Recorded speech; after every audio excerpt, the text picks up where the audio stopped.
welcome back to my channel. Today I am bringing you 5 tips or hacks on parent-teacher conferences. How to conduct a parent-teacher conference, what to say, what things might make it easier for you. So if you would like to hear these tips, just keep on watching. Can you guys tell I am so ready for the fall? I have my vampy lip on. I am just so ready for it.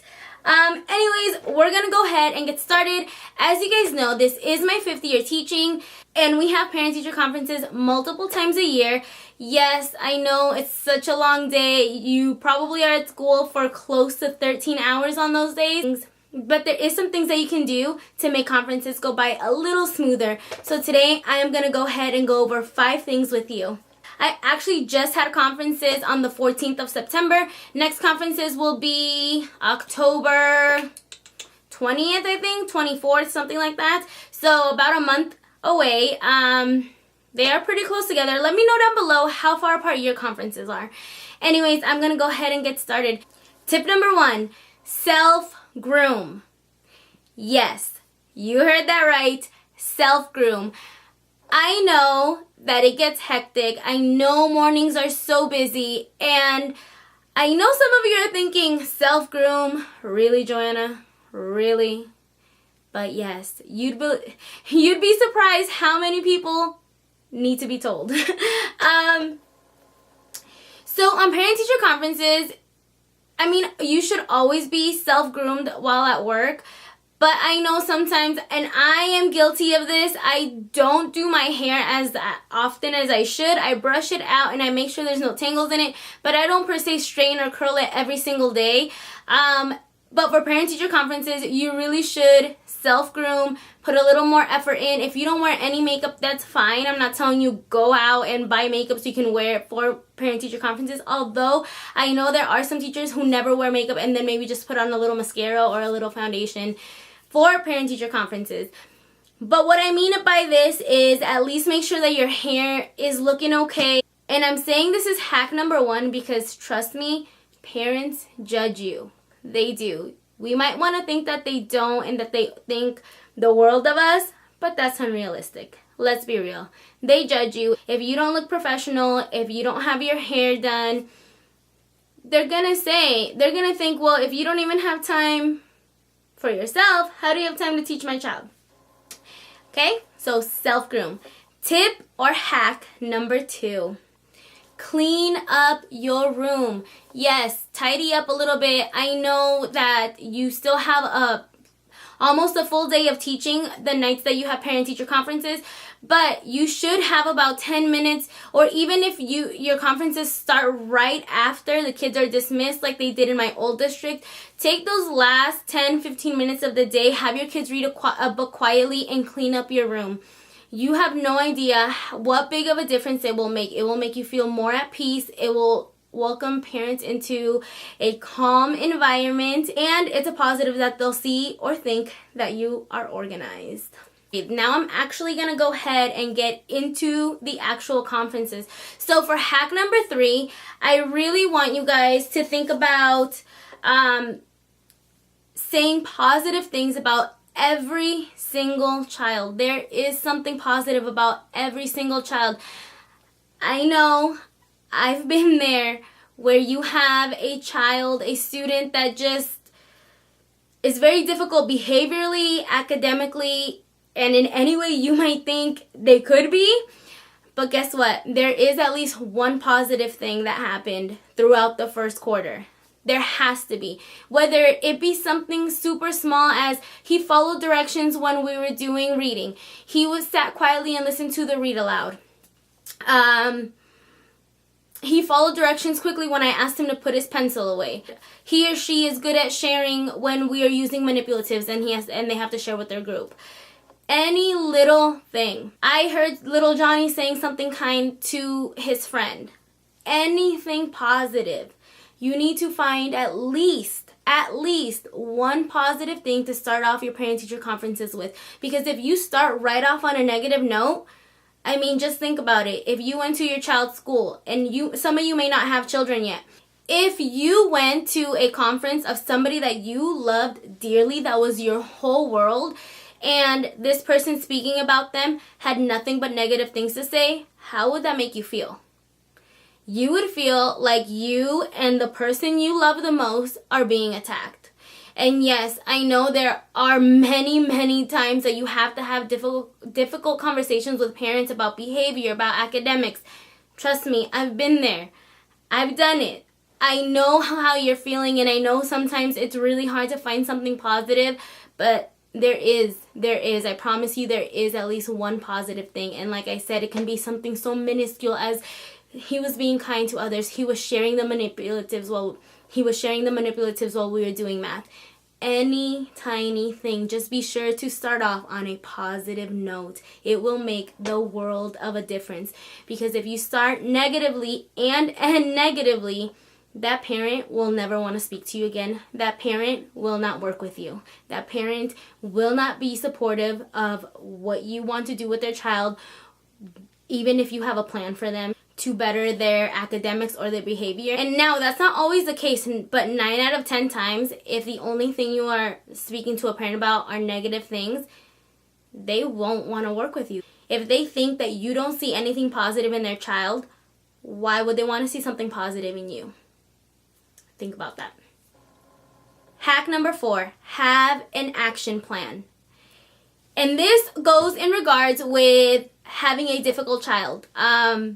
Whether it be behaviorally or academically, you should have at least thought of a plan of action to share with the parent in order to try to help that child get to where you would like them to be. So I'll use an example. I'll use an academic example, and I'll use a behavior example. So this year, as you guys have learned from my vlog, you have lower students than I have in the past. So I did have to have quite a bit of difficult conversations, little Johnny isn't, and no, I don't have a student named Johnny this year, so just to put that out there, I'm just saying little Johnny because that's the name that comes to mind. Little Johnny here only knows 20 out of the 26. By the end of this quarter, by the end of first semester, I really would love to see him knowing all 26 letter sounds and being able to read CVC words. If you don't know what a CVC word is, consonant, vowel, consonant, cat, mat, fat, met, those words. So just consonant, vowel, consonant, which are really simple.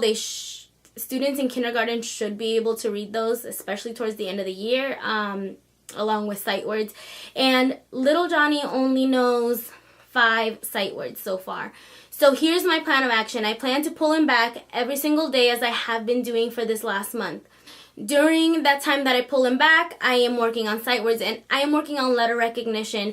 We're doing activities and games where he finds letters for me, or I'll say the sound, he finds the letter, I say the name, he finds the letter for me. It would be really helpful if at home you were able to practice some of these things. Even download a reading app, or in my school we use Spalding, so I would suggest that they look into downloading the Spalding app, which helps the students with phonogram sounds, not letter recognition, just phonogram sounds. That would be a very simple action plan. I want little Johnny to know his letter sounds by the end of this semester, and be able to blend a few CVC words, So this is what I'm gonna do. I'm gonna pull him back. I would love it at home if at home you did this and this with him. This is pretty much what I just said, but shortened up. Which brings me to my last hack. Hack number 5. Please, please, please make sure that you have resources for parents, that you have something to hand to them so they can take home, not just to look at while they're sitting in your classroom. Give them something that will be useful academically, that might be fun for their child. Give them something to take home so they can practice at home. That way, at the end of the year, you know that you did everything that you could to get support at home for your student. So the resource that I gave out this last week was just a packet that had all of the Spalding words that we will read throughout this year, and it also had the first 200 Dolch words. If you don't know what Dolch words are, they are sight words. Sight words are words that students need to recognize. They cannot sound them out. They should look at it and know what the word says. And honestly, I tell parents that because they just some of them look at me a little confused, like how I tell him to sound out his words and now you just want him to look at this word and know it. Sight words are memorization. But what I like to do at home, and this is something that you guys can do, and I told parents that they could do this little game if they have siblings, which a lot of them do have siblings, even at my school or at our sister's school that is 3-5. And this is something that I do in my small groups. I put the pre-primer words in flashcards in red, and then I put the primer words on another set of flashcards in orange, and then once my highest group gets through the primer words, then I will add the first grade words. I just flash the card, and whoever says the sight word first gets to keep the card. At the end of the game ends when I have no cards left. And no, all my students don't know all of the sight words, even on the pre-primer list. I give them 3 seconds to recognize the word, and if they don't, then I will say the word for them, I will have them repeat, and then I will put it back in the pile. It has been working pretty well. It does not take longer than 6-7 minutes. And it's been really helpful. So I tell parents that that's a game that they could play. They could find index cards at Dollar Tree. And I gave them the list. So that's what they can work on at home. A resource that I plan on giving next conference, which is next month, is a list of apps and websites that students use at school. So they might access them on the tablets or they might access them on the Chromebooks. So next parent-teacher conferences, I will have a full list of the apps that are very useful in first grade. I'm just going to quickly run through a few that I know off the top of my head. Those apps include Starfall, ABC Mouse, Math Zombies. The kids love Math Zombies. They love it. There's also the Spalding app that's on there. Most of the apps are free, or parents can choose to pay to upgrade, but most of them are free. I know the Spalding app is not free, but I think it's either $3 or $4, so it's not that much, and it really does help students. I know that a few of my parents that I spoke to just this last week, they let me know that they did download the Spalding app, that they downloaded it even last year because in kindergarten they did do Spalding.